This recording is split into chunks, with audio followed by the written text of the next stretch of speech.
Have you ever wondered if there was another option for straps to hold your saxophone?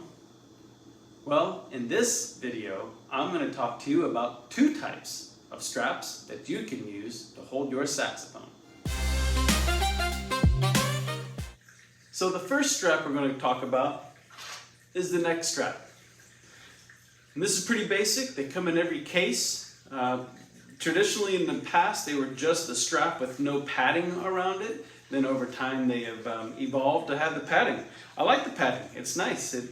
It makes it more comfortable when it's hanging around your neck. And when you have something as heavy as a saxophone, an alto, tenor, or even baritone, this neck strap with padding really is a savior. So if you play the saxophone quite a bit and you have the neck strap, it hangs on your neck, as you can see. It goes around the neck there, and that is the neck strap.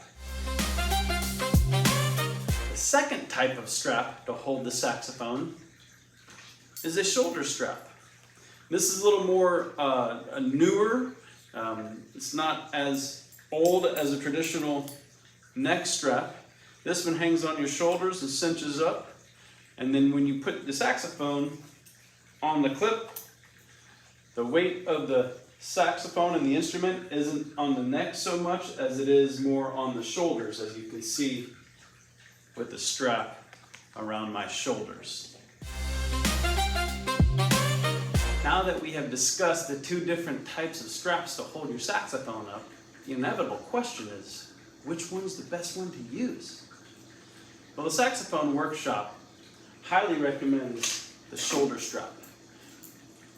For the simple reason, because it distributes the weight evenly on your shoulders. This neck strap, though it has worked efficiently for a long period of time, all the weight is distributed on your neck. And so if you play a heavier instrument like the tenor saxophone or the baritone saxophone, this one's going to really make your neck sore after a while. If you use a shoulder strap, it's going to make the weight evenly distributed and make your life a lot easier as an instrumentalist. So neck strap, I'd throw that one out of the case and get yourself a shoulder strap. I will leave a link to this product in the description below so you can check it out on your own. I'll also leave a link to the neck strap product in the description as well, in case you want to look at those. I'd like to thank you for taking the time out of your day to watch this episode of the Saxophone Workshop. I really hope you got something out of this. If you did, hit that like button below and subscribe to this channel to receive more updates about the saxophone, education, and knowledge. Oh yeah, one more thing. Don't forget to pick up your saxophone practice log, a little tool we created to hold yourself accountable for practicing. And that's all we have. We'll see you next time here on the Saxophone Workshop.